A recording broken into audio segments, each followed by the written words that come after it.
Happy birthday to you. You know who you are. It's my youngest daughter's birthday today. I wanted to make a video for her birthday. Even though we have not had a relationship for 10 years, does not mean it's not my birthday where I gave birth, and it's not your birthday. It still is your birthday. I wanted to tell you the thoughts I have about this day and that it's pleasant. I got pregnant with you right before your dad left for Korea.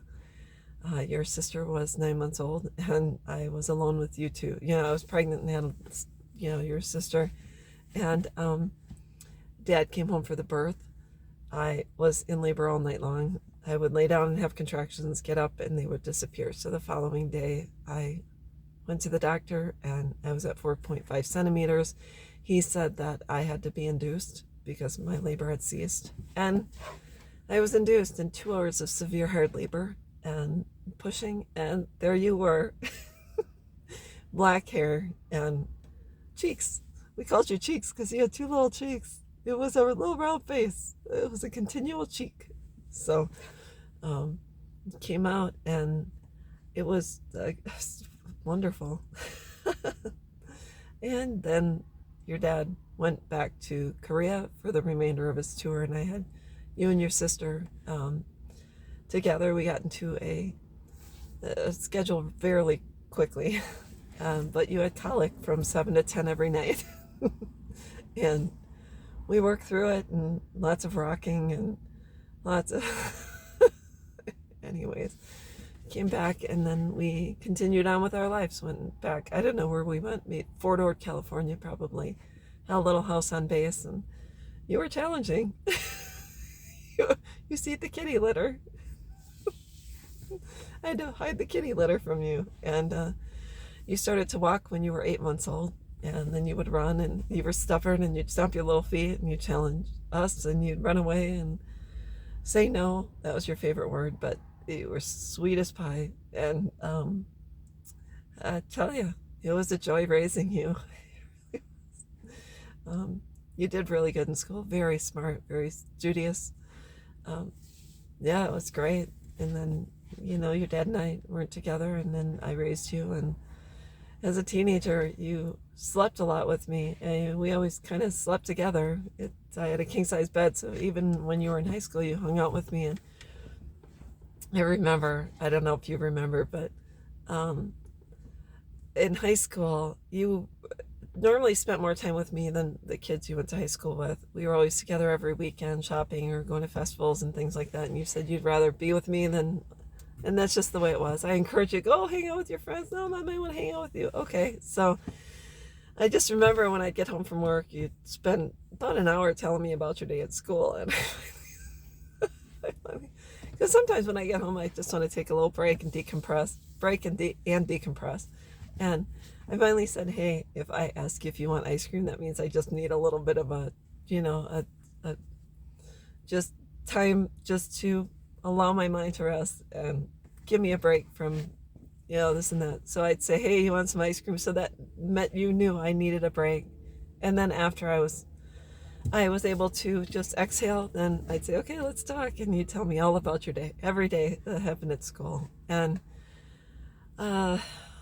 the concerts we went to and all the music and, my friends that would stop over, and I make chocolate chip cookies, and I always forgot about the last pan of cookies. They'd burn.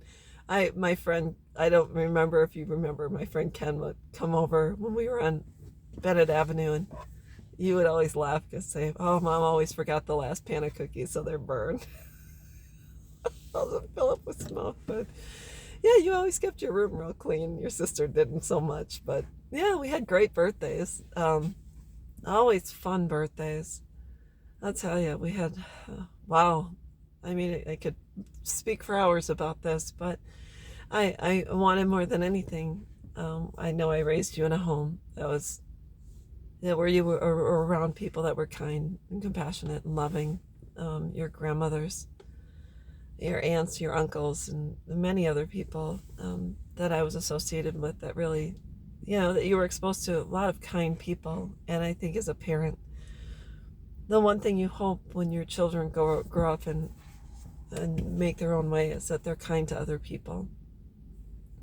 And I'm hoping this video sparks or stirs something inside of you that remembers the kind and loving and fun times that we had, and will allow inside of you something to stir that your heart to bring forth positive things and positive memories, and stir something inside of you that's a still small voice that says, hey,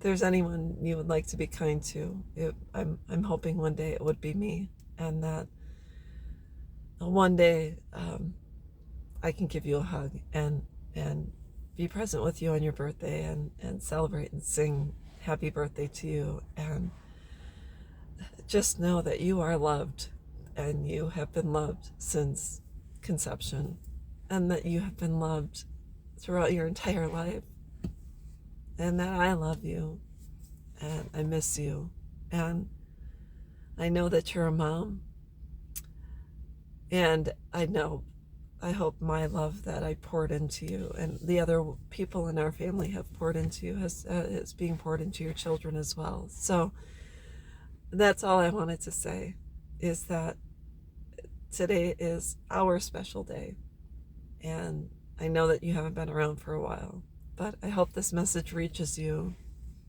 and just know that you are loved and you are cared about and you are thought about, and that I dream about you.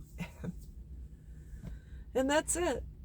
That's all I wanted to say. So today is our special day, the day that allowed us to become separated from one another, and then we had to send you out to the world.